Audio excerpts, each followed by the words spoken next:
अपना हस्ताक्षर कर लीजिएगा। मूल बिंदु भाई, समय पालन विशेष ध्यान दिया जाए।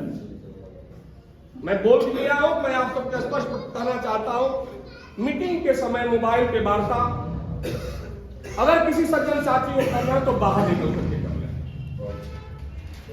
मीटिंग हो, विषम परिस्थिति है कि उसकी बात सुनना है तो आप बाहर निकले, बाहर अपने 1 मिनट 2 मिनट में वार्ता करके अंदर आए। अगर कोई साथी संबोधन दे रहा है तो ध्यानपूर्वक सुने।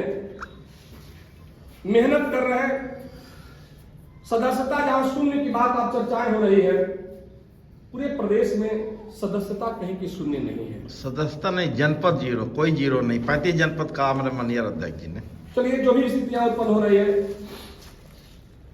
एक चीज और प्रयास किया जाए कि जो संयुक्त कार्य समिति की बैठक हो उसमें प्रयास हो हमारा कि वही सदस्य रहे जो उस समिति के मान्य सदस्य नहीं रहे। मेरे अन्य साथी अगर आ रहे हैं तो कुछ देर के लिए अगली बैठक से मैं ऊपर के कमरे का कमरा खुलवा दूंगा, उस पर कुर्सी लगवा दूंगा, वो उस पर बैठेंगे। बाकी व्यक्तिगत उनकी बात होगी तो बाद में अनुमति लेकर के आएंगे और अपनी बात को रख देंगे या आपके माध्यम से रखवा देंगे।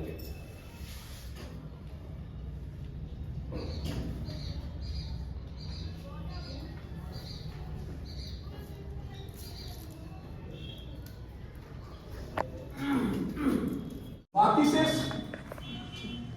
भाई सुशील जी और वरिष्ठ उपाध्यक्ष आदरणीय अजय मिश्रा जी का जो चर्चाएं और परिचर्चाएं आई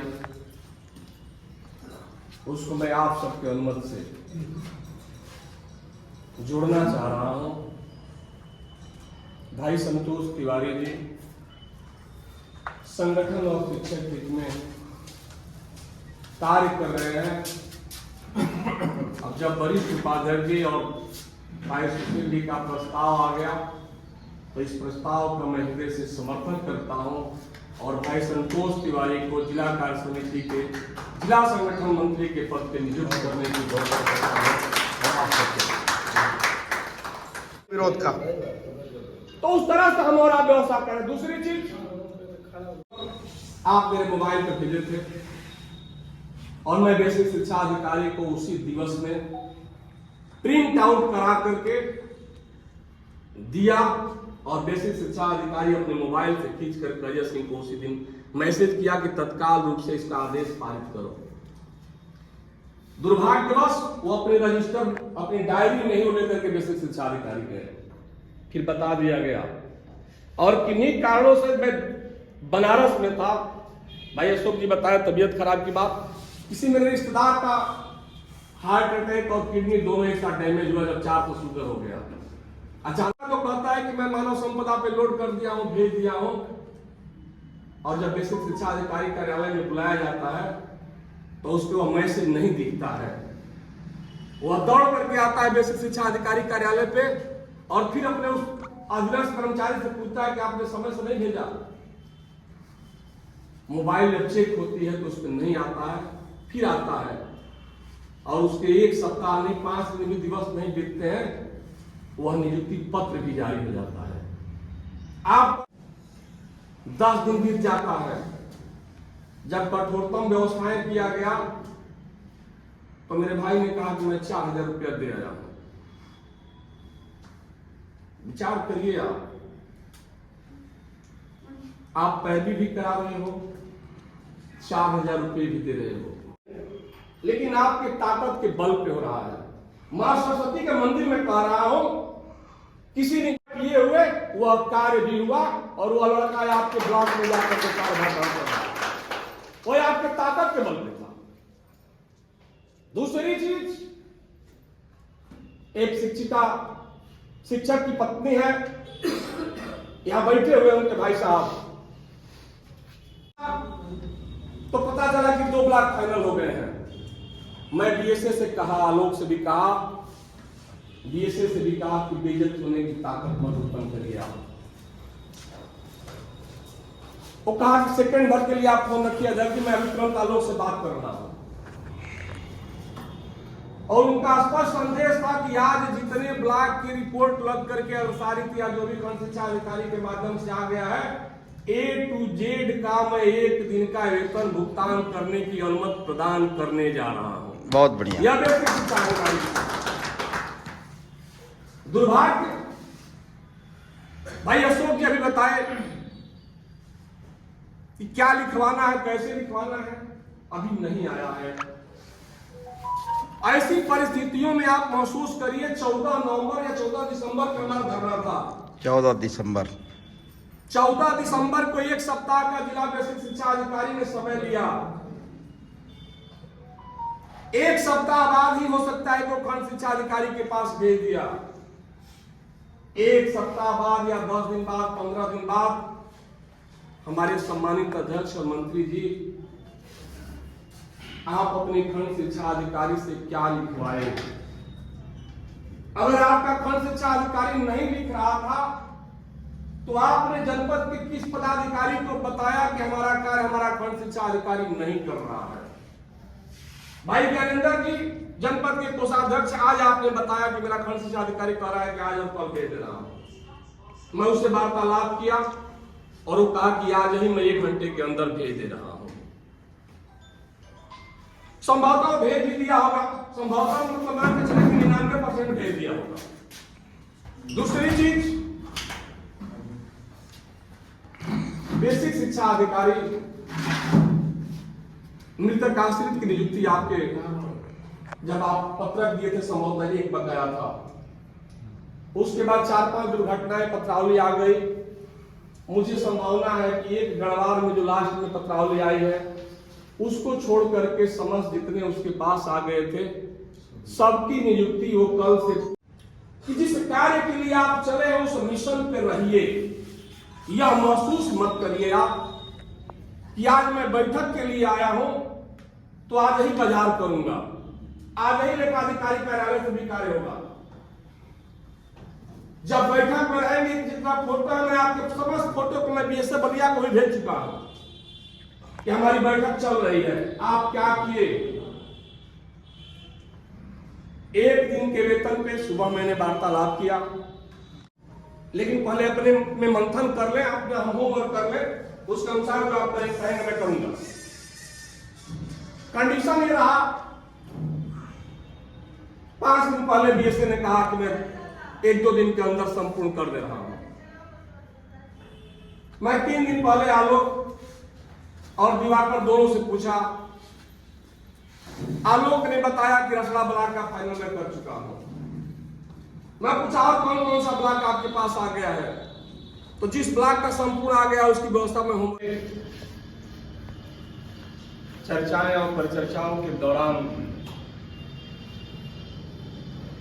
जो बात उभर करके आ रही है, आप सबने पूरी तन्मयता के साथ जो आप सबका बिंदु था, बिंदुवार आप सबने उत्तर दिया और उस उत्तर से लगभग तमाम साथी संतुष्ट हैं, मैं भी संतुष्ट हूं।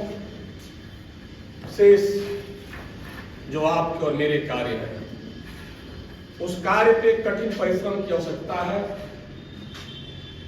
और जब हम और आप कठिन परिश्रम करेंगे तो शिक्षकों के लिए वो राह आसान होगा। और मैं आपके बीच बताना चाहता हूं, समय पालन हमें परेशान कर रहा है, लेकिन आज समय पालन समय के अनुसार उपस्थित न होने के चलते हमारी बैठक जो 12:30 बजे प्रारंभ में उत्पन्न कर रहे हैं, इस पे सुधार की आवश्यकता है। अगर 12:30 बजे समय निर्धारित है तो आप प्रयास करें कि 12:25 तक हमारी उपस्थिति दर्ज है। यह पहला मेरा निवेदन आप सबसे है। दूसरा निवेदन, अगर हम बैठक में उपस्थित हैं, कोई भी मेरा साथी संबोधन दे रहा है अपना, तो उसकी बातों को पूरी तन्मयता के साथ विचार करके सुने, श्रवण करें और जरूरत हो तो पुनः समय लेकर के सदन से आप उस पर अपना प्रकाश डालने की भी व्यवस्था कर सकते हैं। तीसरी चीज, उत्तर प्रदेश प्राथमिक शिक्षक संघ कि बराबर न कोई प्रदेश में संगठन है, न देश में संगठन है, न आने वाले दिनों में संगठन हो सकता है। उसकी मैं कामना करता हूं और उत्तर प्रदेश की प्राथमिक शिक्षक संघ को धन्यवाद ज्ञापित करता हूं। आशा भरी नजरों से धन्यवाद ज्ञापित करना चाहता हूं कि जिसकी लड़ाई प्रांतीय अध्यक्ष डॉक्टर दिनेश चंद्र शर्मा और संजय सिंह जी ने लड़ा, उस लड़ाई सफलता और असफलता के लिए नहीं लड़ी गई। लड़ाई जब हम लड़ते हैं तो दमदारी के साथ लड़ते हैं और विजय की कामना करने के लिए लड़ते हैं। और जब तक आप और हम लड़ते नहीं हैं तब तक उसका निदान भी नहीं होता है। आप सबके बीच कहना चाहता हूं कि मेरे तमाम अंगों ने पुरानी पेंशन बहाली के लिए एक खाका तैयार किया। उस खाका पे आपने पूरी तन्मयता के साथ उस लड़ाई को लड़ा और उस लड़ाई का अंजाम था उत्तर प्रदेश के यशस्वी मुख्यमंत्री सदैव योगी आदित्यनाथ से टकराने की साहस अगर किसी में था तो उत्तर प्रदेश प्राथमिक शिक्षक संघ के प्रांतीय अध्यक्ष, लौ प्राथमिक शिक्षक संघ के अध्यक्ष डॉक्टर दिनेश चंद्र शर्मा ने उसकी अगुवाई किया और अगुवाई किया। आप सबको संज्ञान में होगा कि एक जनपद में 4-4 रात्रि 5-5 रात्रि उन्होंने अपना विश्राम किया, अपना बोरिया बिस्तर सब कुछ बांध करके अपने शिक्षकों के हित के लिए पुरानी पेंशन की लड़ाई लड़ी। आप देखें कि बैलेट पेपर के आधार पे आपकी जीत की उद्घोष होती थी। अभी हम चर्चाएं करेंगे, किसी खंड शिक्षा अधिकारी के आवास में नहीं जाएंगे, लेकिन सदन की आवाज सिर्फ यही रहनी चाहिए, मेरे अनुज भी जब तक खंड शिक्षा अधिकारियों को लेकर के नहीं घूमेंगे तब तक उनकी पेट की पीड़ा नहीं बढ़ सकती है। वो अभी ऐसे कृत बैठ करके करने का प्रयास करते हैं कि भाई अजय सिंह में क्या ताकत है, अजय सिंह के खिलाफ आई लिख दो, मैं आपके साथ हूं। लेकिन दुर्भाग्यवश उसकी कलम में ताकत नहीं होती है। वो जानता है अंदर से कि अजय सिंह के खिलाफ अगर लिख दूंगा तो फिर ये मुझे नहीं बचा पाएगा। जो मेरी सब्जेक्ट कराई करके लाता है बात दे रहा है। और धन्यवाद ज्ञापित करना चाहता हूं डॉक्टर दिनेश शर्मा को, कुछ समय भी लड़ाई लड़ने की ताकत दिखाया और आज भी जो पूरे प्रदेश की बैठक हुआ उसमें स्पष्ट शब्दों में उन्होंने कहा कि पुरानी पेंशन बहाली को मैं नहीं छोड़ सकता हूं, पूरी तन्मयता के साथ लड़ने की ताकत रखता हूं। अगर जरूरत पड़े तो मुझे इस पद से आप सब हटा दीजिए, हटा करके दूसरे अध्यक्ष को बना करके सरकार के नुमाइंदों को बात सुनने के प्रयास करिए। वह कभी नहीं टूट सकता है। उसके साथ देने की आवश्यकता कल भी आप दिए और आज भी आपसे कामना करता हूं। और साथ ही साथ पूरे प्रदेश में जिस तरह से टपले का विरोध करके बलिया ने अपना एक मिसाल कायम किया, उस मिसाल की नामंदी पूरे प्रदेश कर रहा है और पूरे प्रदेश में एक ताकत के रूप में बलिया उभरा हुआ है। उसके लिए आप सबको मैं हृदय से प्रणाम करता हूं।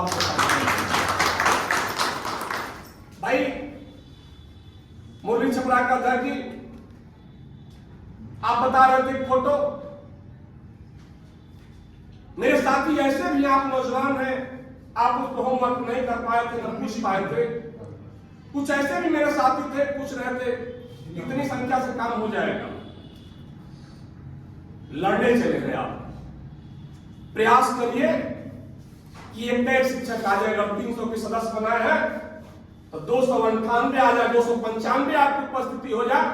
जब 295 की उपस्थिति का मैसेज जनपद में जाएगा कि अमुक ब्लॉक में 300 अध्यापक थे और 300 शिक्षकों में 298 लोगों ने अपनी उपस्थिति दर्ज कराई, तो घुटने प्रदेश सरकार को टेकना पड़ेगा। जिलाधिकारी का मैसेज जाएगा, एलआईओ का मैसेज जाएगा, लेकिन जवाब नहीं पाएंगे। मैं एक छोटा सा उदाहरण डॉक्टर साहब आपके बीच बताना चाहता हूं।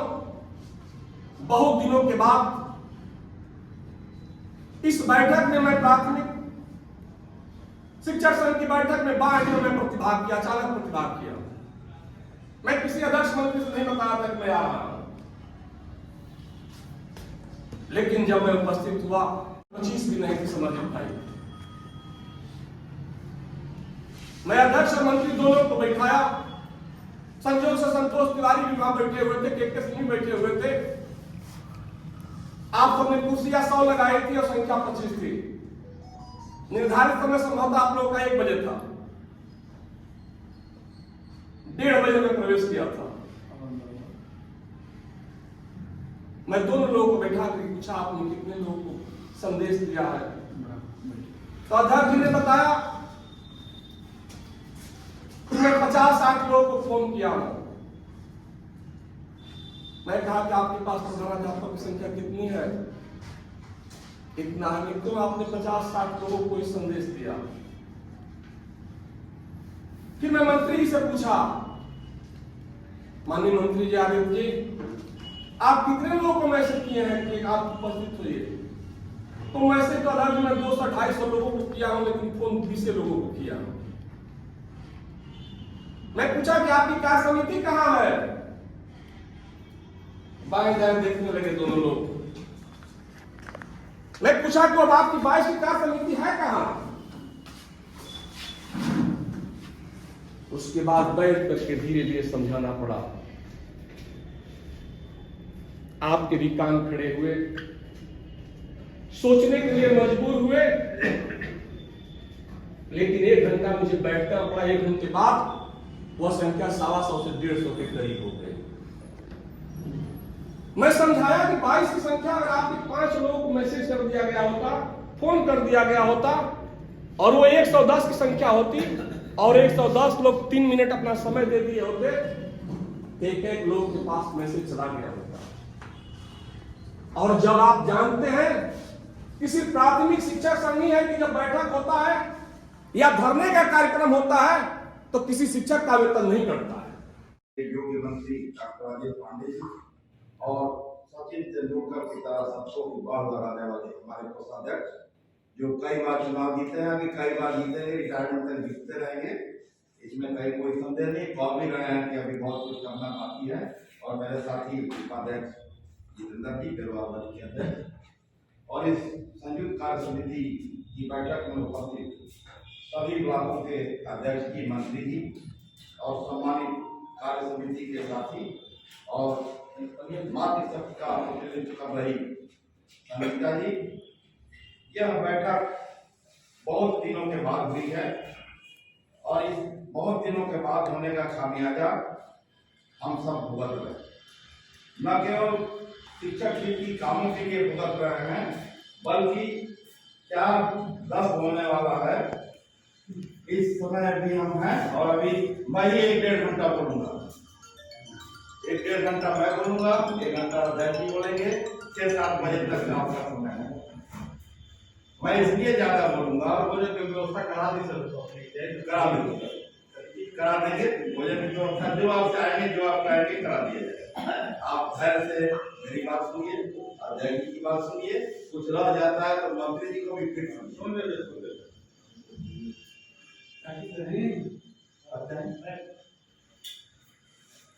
कहीं से कोई संगठन, चाहे शासन का मान्यता प्राप्त हो, चाहे महाराज जी योगी जी का अति करीबी विश्वास प्राप्त हो, चाहे अमित शाह का हो, चाहे मोदी जी का ही वर्चस्व केवल प्राप्त हो, आपको पुरानी पेंशन केवल उत्तर प्रदेश के प्राथमिक शिक्षक संघ ही दिला सकता है, कोई और नहीं दिला।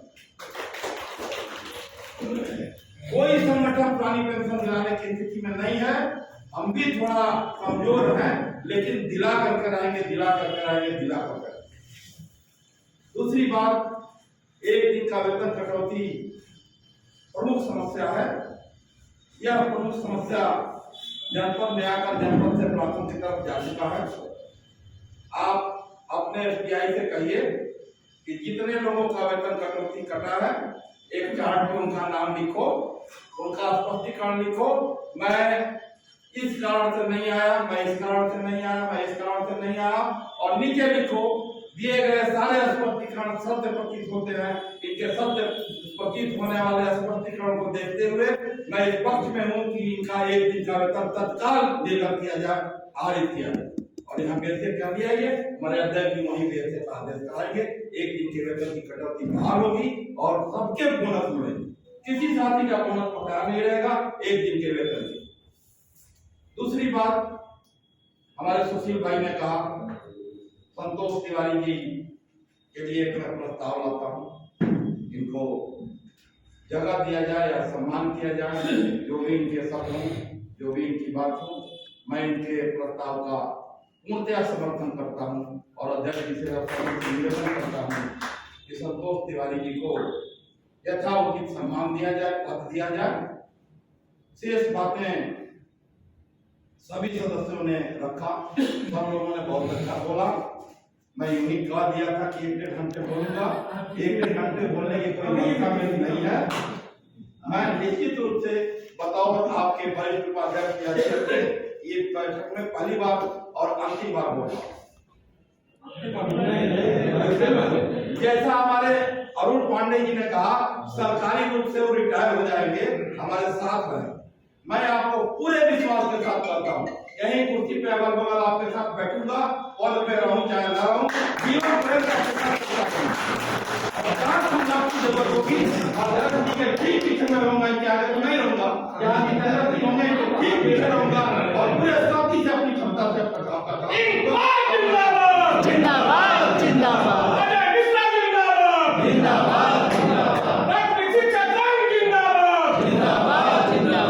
एक बात हमारे मुल्क के अध्यक्ष ने कहा कि हम अध्यापकों को कैसे इकट्ठा करें, कैसे बुलाएं।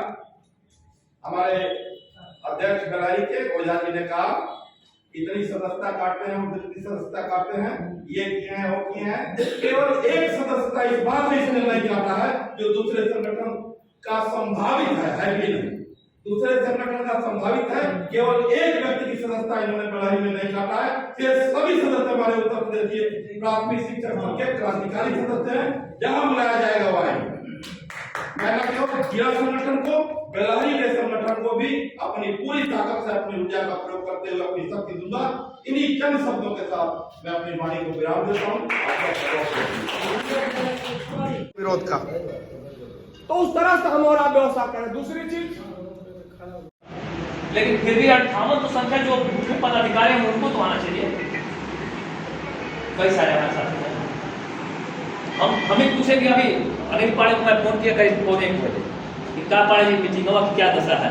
आपको कहने के बाद जबकि मैं आपसे रिक्वेस्ट किया, उनसे भी पूछा तो कहे कि मैं पहुंच रहा हूँ। मैं कहा चलिए कोई बात नहीं, जब हमारे एक साथी हमारे बगल की नॉर्थ ब्लॉक के भी पहुँच रहे हैं तो मेरे भी बहुत विलम्ब नहीं, क्योंकि मैं एक्सक्यूज कर लिया था। मेरा कहना केवल यह है कि हम अपनी बात, जैसे हमने चिलकार में हमारे कई साथी हैं, उन्होंने कहा कि भैया एक IT सेल बना दिया जाए। हमने कहा बना लीजिए, उसका क्या काम होगा। तो कहे कि जो हम काम कराएंगे ना उसका वो प्रचार कर सकते हैं। करा लीजिए, बना लीजिए, वो अच्छा काम कर रहे हैं, उसके वजह से उस दिन भीड़ हो गई थी हमारे यहाँ। उसने लोगों के दिमाग में उठे हुए हैं, क्योंकि जो मेन हमारा डिपार्टमेंट का काम है वो पेंडिंग है। जैसे कि PSA ने जिनका 1 दिन का वेतन कटा है उसे रोक दिया, उसको सिग्नेचर नहीं किया। फिर उसके बाद से ये आया कि जिनका 22-23 में 1 दिन का सैलरी अगर जिसकी कटी है या होल्ड हुई है, जो भी है उनको जो हमारा बोनस वो नहीं मिलेगा। तो सारे लोग परेशान हैं। उसके रिगार्डिंग मुझे कॉल किया, मैसेज किया, मैंने कहा कि आप लोग ध्यान रखिए, मिलेगा सबका, ऐसा कुछ नहीं है।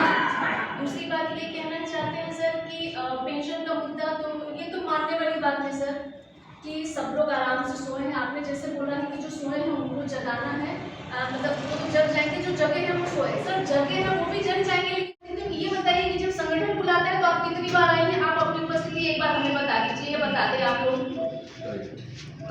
आप ये सोच रहे हैं कि हमने संगठन की स्लिप कट गई, आपने ये पता है स्लिप काटने का कोई बहुत बड़ा मुद्दा नहीं है। लोग सोचते हैं ना यार बड़ा डले, ले जाइए और ले जाइए, बस हो गया। आप जा रहे हैं, आपके साथ भी कोई दूसरा कोई जा रहा है, इतने सारे संगठन हो गए कि मुझे कोई नाम ही नहीं आता था। दूसरे को फोन करके पूछती हूँ कि भाई ये कौन सा संगठन है। अभी कुछ टाइम पहले PSA ऑफिस में बड़े साज-बाज के साथ नए संगठन का आगाज हुआ। मुझे नहीं पता कि उसका क्या होने वाला है, नहीं होने वाला है। लेकिन ये जेन्युइन प्रॉब्लम है और अगर इस पे सब लोग मिलके आपस में एक होके अगर नहीं लड़े तो ये मुद्दा कभी नहीं उलटने वाला है और सब लोग अपने अपने बुढ़ापे की खैर मनाए। ये तो बात तय है, इसमें कोई नहीं। सर आप लोग तो फिर भी अच्छे है कि आप लोगों को पेंशन मिल जाएगा। बाकी अब देखिए, अब गंगा किनारे क्या करेंगे, भजन तो हो ही जाएगा, भोजन भी नहीं मिलने वाला है, तो ये लोग समझे। लेकिन मुझे ये लगता है कि आज के समय की ये सबसे बड़ी परेशानी है कि लोग समझ नहीं रहे हैं इस बात को। ये इतना बड़ा इशू होने जा रहा है जिसको अभी ये लोग अगर समय रहते नहीं समझे। जैसे 2004 में जब पेंशन हटा तो सब लोग बड़ी गहरी नींद सोए थे कि यार हमें तो मिल ही रहा है, उन्हें ये नहीं समझ में आया कि हमारे पीछे वाले कहाँ जाएंगे। उसके बाद से जब जख्म सूख गया, कहते हैं ना कि अगर कुत्ता काट ले तो रेबीज का इंजेक्शन अगर आप टाइम से न लीजिए तो फिर उसका कोई मतलब नहीं है और एक टाइम बाद वो चीजें अब आपके बॉडी में रिएक्ट करेंगी ही करेंगी। वही हाल आज कैसे हो गया है हमारे पेंशन का, ठीक है। टाइम से इंजेक्शन नहीं लगा, अब आज सब लोग सर फोड़ रहे हैं, लेकिन गवर्नमेंट भी बड़ी आराम से क्योंकि वो समझते हैं और इसीलिए वो इन सारे संगठनों को मान्यता भी दे रही है। कहीं ना कहीं वो गेम खेल रही है और ये चीजें हो रही है। तो इस पे जनरल ये चीजें कि हमें वाकई इस मुद्दे को बहुत ही सीरियस लेना पड़ेगा और इसके लिए हमें आगे काम करने की जरूरत है। थैंक यू सो मच अपनी बोलेंगे। इसी बार सभा में बात हो रही थी, मैंने कहा कि कदम से कदम मिला के नहीं बल्कि 2 कदम आगे बढ़ के हमारा जरूर निश्चित तौर से अपनी भूमिका तय करते हैं। एक अच्छे अधिवक्ता, अच्छे सारथी के रूप में इस संगठन की भूमिका के लिए हम लोगों के बड़े भाई डॉक्टर राजेश पांडे जी ने अपनी भूमिका हर लड़ाई में यूं कहिए कि प्रकाशमान किया। हम डॉक्टर अजय मिश्रा जी हमारे बड़े भाई हैं और आपको शुभकामनाएं भी देता हूं, बधाई भी देता हूं। 31 मार्च जैसा मुझे जानकारी है सेवानिवृत्त होने वाले हैं। 24 है। 24 में। अच्छा, अच्छी बात है, सही बात है, आगे बढ़िए। बड़े भाई ज्ञानंद गुप्ता जी सौम्य रूप निश्चित तौर से उनके ऊर्जा दे। कृपया आप हमारे YouTube चैनल और न्यूज़ पोर्टल बलिया न्यूज़ 24 को लाइक करें, सब्सक्राइब करें और अपने दोस्तों के साथ साझा भी करें। आप अपना बहुत ख्याल रखें। आपका धन्यवाद।